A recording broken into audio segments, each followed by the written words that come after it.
பொதுவாக சர்ச் என்று ஆங்கிலத்தில் சொன்னாலும் தமிழில் அதை வந்து நிறைய பேர் கோயில், ஆலயம் அப்படி தான் சொல்லுவாங்க.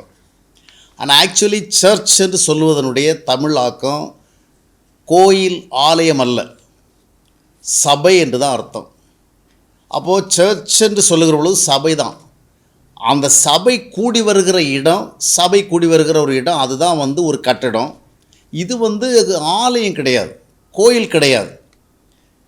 இதை நீங்கள் நன்றாக புரிந்து கொள்ள வேண்டும். ஏனென்றால் பொதுவாக ஆலயம், கோயில் அப்படின்னு என்ன அர்த்தம்னா, ஆலயம்னா கடவுள் தங்குகிற இடம், அங்கே கடவுள் இருப்பார். தேவன் எங்கே இருக்கிறார்? கோயிலுக்குள்ளே இருக்கிறார்.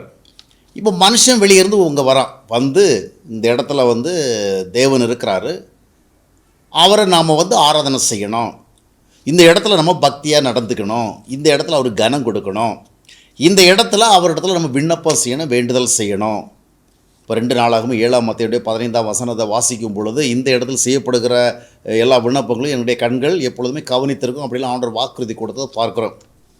இப்போ ஆலயம்னா கடவுள் இருக்கிறாரு, அதை நம்பி நம்ம அங்கே போகிறோம், அங்கே வழிபாடு பண்ணுறோம், ஆராதனை பண்ணுறோம், அவரை புகழுகிறோம், பாடுகிறோம், காணிக்கை படைக்கிறோம், இன்னும் நாம் அவரிடத்துல விண்ணப்பம் பண்ணுறோம். அந்த இடத்துல வந்து நம்ம ரொம்ப ஜாக்கிரதையாக பக்தியாக நடந்துக்கிறோம். இது ஆலயம்.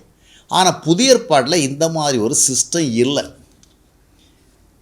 அப்போஸ்தலர் நடவடிக்கைகள் 7:48, அப்போஸ்தலர் நடவடிக்கைகள் 17:24 2 வசனங்களும் இரு வேறுபட்ட நபர்களால் சொல்லப்படுகிறது. ஒன்று அப்போஸ்தலர் பவுல், இன்னொன்று ஸ்தேவான். 2 பேரும் என்ன சொல்கிறாங்கன்னா, கைகளினால் கட்டப்பட்ட ஆலயங்களில் ஆண்டவர் வாசம் பண்ண மாட்டார் அப்படின்னு சொல்கிறாங்க. நாம் என்ன தான் கோயில் கட்டி எவ்வளோ பிரம்மாண்டமாக வச்சுருந்தாலும் அதில் தங்க மாட்டார் அப்படின்னு.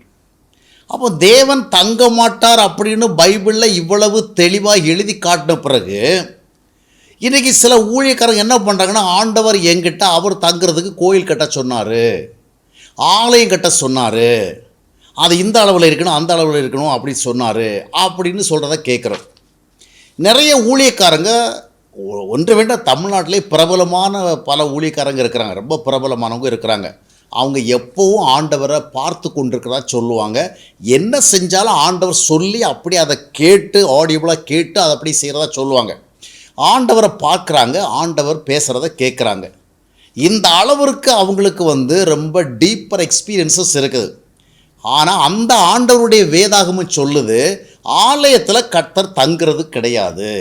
அதனால் நீங்கள் என்ன தான் கோயில் கட்டி ஆலயம் கட்டி வச்சாலும் அதில் நான் தங்க மாட்டேன் அப்படின்னு சொல்லியிருக்கு. இப்போ இந்த வசனங்களை நாம் வாசிக்கிறோம். இதற்கு முரண்பாடாக ஆண்டவர் எப்படி எனக்கு ஆலயம் கட்டு என்று சொல்ல முடியும், எப்படி கோயில் கட்டு என்று சொல்ல முடியும்?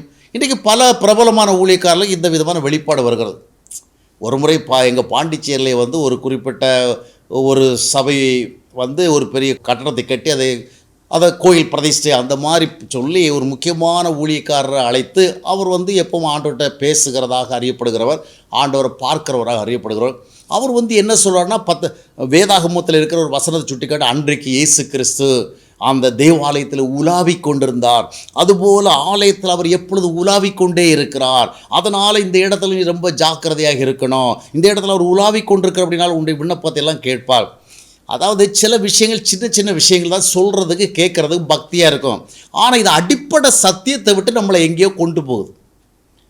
இயேசு கிறிஸ்து அன்றைக்கு தேவாலயம் இருந்து உலாவினார், அதனால் இன்றைக்கி நாம் கட்டி வச்சிருக்கிற ஆலயத்தில் அவர் உலாவிக்கிட்டு இருக்கிற அர்த்தம் கிடையாது. இது நம்மையும் ஆண்டவரையும் தூரப்படுத்துகிற விஷயம். புதிய ஏற்பாடு என்ன சொல்லுகிறது? 1 கொரிந்தியர் 3ஆம் மத்தேயுடைய 16-17 வசனங்களை வாசித்து பார்க்கும் பொழுது, 6ஆம் மத்தேயுடைய 19ஆம் வசனத்தை வாசித்து பார்க்கும் பொழுது என்ன சொல்லப்பட்டிருக்கிறது? நீங்களே தேவாலயம். பழைய ஏற்பாட்டில் ஆலயம்னு ஒரு கட்டடம், அதில் ஆண்டவர் தங்கி வெளிப்படுத்தினார். ஆனால் புதிய ஏற்பாட்டில் வந்து நாம தான் அவருடைய டெம்பிள், நாம தான் ஆலயம். அப்போ நாம் தான் தேவன் தங்குவதற்காக தெரிந்து கொண்ட ஆலயம். அப்போ இந்த ஆலயத்துக்கு தான் முக்கியத்துவம் கொடுக்கணும். இந்த ஆலயங்கள் எல்லாம் இணைந்து வருகிறதான் சபை. தேவன் தங்குகின்ற மனிதர்கள், தேவனோடு வாழுகிற மனிதர்கள், இவரெல்லாம் ஒன்றிணைந்து வருகிற ஒரு இடத்தினுடைய பேர் தான் சபை. அந்த சபையினர் கூடி வருவதற்காக கட்டுகிற கட்டடம் சபை கட்டிடம். இதை நம்ம ஆலயம்னு சொல்கிறவல்ல, கோயில் சொல்கிறவங்கள என்ன ஆகிடுச்சு சொன்னால், ஆண்டவர் அங்கே தங்கி இருக்கிறாரு, நாம் வெளியே இருந்து ஆண்டவர் இல்லாத இடத்துலேருந்து அந்த இடத்துக்கு போயிட்டு அங்கே அவரை பார்க்குறோம். இல்லை, ஆண்டவர் நம்ம கூட தங்கினா வீட்டிலையும் சமுதாயத்திலையும் வேலை செய்கிற இடத்துலையும் தொழில் செய்கிற இடத்துல எல்லா இடத்துலையும் அவர் நம்மோட இருக்கிறார். அப்போ அந்த கான்செப்டும் மாறுது. நாம் என்ன பண்ணணும், ஒரு குறிப்பிட்ட ஒரு கட்டடத்தை காண்பித்து இந்த இடத்த பரிசுத்தமானது, இந்த இடத்துல ஆண்டவர் நடக்கிறாரு, உலாவுறாரு, பார்க்குறாரு, இந்த இடத்துல தங்கியிருந்து ஒன்று ஆசீர்வதிக்கிறாரு.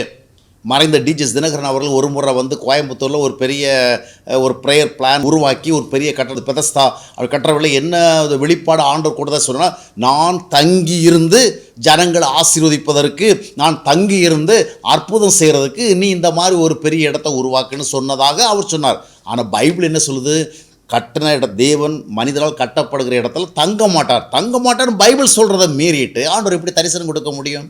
அப்போ தரிசனம் கொடுத்த கடவுள் யாருங்கிற கேள்வி வருது. இன்றைக்கி நான் இப்போ சொல்லுகிறேன், ஒரு சாதாரண மனிதர்கள் சொன்ன பரவாயில்ல, பிரபலமான ஊழியக்காரங்க அவங்க என்ன சொல்கிறாங்க, நாங்கள் ஆண்டவர் பேசுகிறதெல்லாம் கேட்டே இருக்கிறோம், ஆண்டவர் நேருக்கு பார்த்துட்டு இருக்கிறோம், தரிசிக்கிறோம். அவ்வளவு டீப்பர் எக்ஸ்பீரியன்ஸஸும் ரெவலேஷன்ஸும் இருக்கிற நீங்கள் வேதாகமத்தில் தெளிவாக சொல்லப்பட்ட பிறகு எப்படி இந்த கோயில் ஆலயம் அப்படின்னு வருவீங்க? அப்போ நாம் கூடி வருகிற இடத்த ஒரு ஜனங்கள் பாரம்பரிய ரீதியாக புரிந்து கொண்டு இதை கோயில் ஆலயம்னு சொல்கிறாங்க. ஆக்சுவலி நாம தான் ஆலயம், அது வெறும் கட்டடம் தான். அங்கே தேவன் இருக்கிறான்னு நம்பி நாம் போகக்கூடாது, நம்மிடத்தில் தேவன் இருக்கிறான்னு நம்பிக்கையோடு போகணும். இந்த கோயில் ஆலயம் அப்படின்னு சொல்கிறவங்கள நம்முடைய எண்ணங்கள் எவ்விதமாக, அங்கே தான் ஆண்டவர் இருக்கிறாரு, அங்கே போய் நம்ம அவருக்கு நல்ல அருமையான ஒரு பக்தியான ஆராதனை கொடுக்கணும், நல்ல வழிபாட்டை கொடுக்கணும், அங்கே போய் காணிக்க கொடுக்கணும், அங்கே போய் ஆண்டவரிடத்தில் விண்ணப்பம் செய்யணும். அப்போ என்ன நடக்குதுன்னா, ஆண்டவர் நம்ம தூரப்படுத்திடுறோம், அவர் அங்கே செட்டில் ஆகிட்டார், நாம் அங்கே போய் ஏதாவது நமக்கு வேணும்னா கேட்டுக்கலாம். அப்போது தேவனை பார்க்குற ஊழியர்களுக்கு எப்படி வந்து இந்த விதமான ஒரு புரிந்துகொள் இருக்கிற, அப்படி என்றால் இவருடைய அடிப்படையே சரியில்லை. இவர்கள் ஆண்டவரை பார்த்தது எப்படி உண்மை, ஆண்டவர் பேசுகிறத கேட்டு எப்படி உண்மை, எழுதப்பட்ட வேத வார்த்தைகளே இவர்களுக்கு விளங்கவில்லையே. இன்றைக்கு ஆலயம் ஆண்டவர் ஆலயத்தில் உலாவுகிறாரு, நீ அங்கே போய் தான் அவரை பார்க்கணுங்கிற மாதிரி இருந்தால் என்ன அர்த்தம்? இன்றைக்கி நிறைய பெரிய பெரிய ஆலயங்கள்லாம் இருக்குது, தமிழ்நாட்டில் இருக்குது, இந்தியாவிலும் இருக்குது. ஆண்டவர் இப்படி எங்களை கட்ட சொன்னார் அப்படின்னு எப்படி கட்ட சொல்லுவாருங்க? அப்போ எங்களுக்கு இந்த சபை கட்டணம்லாம் வேண்டான்னு சொல்கிறீங்களா? இல்லை, அப்படி இல்லை, அதை சபை கட்டணம்னு புரிஞ்சுக்கணும். இது நாம் கூடி வருகிறதுக்கு, அதாவது நாம் ஒரு ஃபேமிலியாக தங்குற ஒரு கட்டணம் வச்சுருக்கிறோம். இப்போ கிறிஸ்துக்குள்ளாக நம்ம ஆண்டவரை ஏற்றுக்கொண்டாங்கன்னா ஒரு ஸ்பிரிச்சுவல் ஃபேமிலி, இவங்க எல்லாரும் கூடி வர்றதுக்கு ஒரு இடம் வேணும். நாம் போய் ஆண்டவருக்குரிய காரியங்களை சிந்திக்கிறதுக்கு, யோசிக்கிறதுக்கு, ஒருத்தரோடு ஒரு ஐக்கியம் கொள்றதுக்கு, எல்லாரும் சேர்ந்து ஆண்டவருக்குரிய காரியங்களை செய்கிறதுக்கு we need a place. அந்த கான்கிரிகேஷனுக்கு தான் நம்ம சபை கட்டடம் கட்டுறோம். ஆனால் அதை வந்து நம்ம கோயில் என்று காட்டி, அதை ஆலயம் என்று காட்டி, ஆண்டவர் அங்கே இருக்கிறார்னு சொல்லி, அப்போ நாம் எப்படி அதை எடுத்துக்கொள்ளணும்? ஆண்டவர் அங்கே தான் இருக்கிறார். அதனால தான் இனி நிறைய பேர் வந்தீங்கன்னா பக்தி எங்கே காட்டுறாங்க? கோயிலில் தான் காட்டுறாங்க. அதே பக்தி வீட்டில் இல்லையே. ஆனால் வேதம் என்ன சொல்கிறது, நீ தான் தேவ ஆலயம். அப்போ நான் ஆண்டோட எதிர்பார்ப்பேன், நம்ம எங்கே இருந்தாலும் ஆண்டவர் நம்மோட இருக்கிறாங்கிற விழிப்புணர்வோடு இருக்கணும். அப்போ நாம் கோயிலில் போய்கிட்டு அங்கே பக்தியாக ஒரு ஆராதனை கொடுத்தோடனே நாம் ஆண்டவர் செய்து நினைக்கிறோம். ஆனால் ஆண்டவர் எங்கே வந்து மகிமைப்படுகிறார்? அனுதின வாழ்க்கையில் நம்மோட இருந்து நாம் எப்படி நடந்துக்கிறோம், எப்படி பேசுகிறோம், எப்படிப்பட்ட குணங்களை வெளிப்படுத்துகிறோம், எப்படிப்பட்ட சிந்தியோட வாழ்கிறோம், எப்படிப்பட்ட நோக்கத்தோடு, இதுதான் முக்கியம். எனவே இந்த தேவாலயம், கோயில், ஆலயம்னு ஒரு குறிப்பிட்ட இடத்தை வந்து ஹோலி பிளேசஸாக பார்க்குற இந்த மனோபாவம் மாறி நாம தான் ஹோலி பிளேஸ், நாம தான் பரிசுத்தவான நம்மோட தான் ஆண்டவர் இருக்கிறார். இதில் வித்தியாசங்கள் இருக்கிறது. நம்ம கோயில், ஆலயம் அந்த மாதிரினா ஆண்டவரை ஏதோ ஒரு இடத்துல உட்கார வச்சுட்டோம், அங்கே போனால் நமக்கு பக்தி வரும், அங்கே போனால் ஆராதிப்போம். அதனால் இனி நிறைய மக்கள் எதுக்கு போகிறாங்க? ஐயோ, ஆராதிக்க ஒரு இடம் வேணுமே. ஏன் ஆராதிக்கிறதுக்கு நம்ம வீடு போதாதா? ஏன்னா ஆராதனைனால நம்ம என்ன நினைக்கிறோம்? பாட்டு பாடுறது, ஸ்தோத்திரம் பண்ணுறது, துதி பண்ணுறது, ஆராதிக்கிறதுக்கு ஆண்டவரை மகிமைப்படுத்துறது, ஆண்டவர் கனப்பட முடியாது வாழ்வது, இது சிந்தனை இல்லை. எனவே பழைய ஏற்பாட்டு கால ரீதியான அந்த வழிபாட்டு மனநிலையிலிருந்து நாம் விலகி வந்து வாழ்க்கை முறைக்கு அதை முக்கியத்துவம் கொடுத்து, ஆண்டவர் ஒரு கட்டடத்தில் இல்லை, நம்மிடத்தில் இருக்கிறார் என்கிற உண்மையை அடிப்படையாக வைத்துக்கொண்டு வாழ வேண்டும். அதைத்தான் ஆண்டவர் விரும்புகிறார்.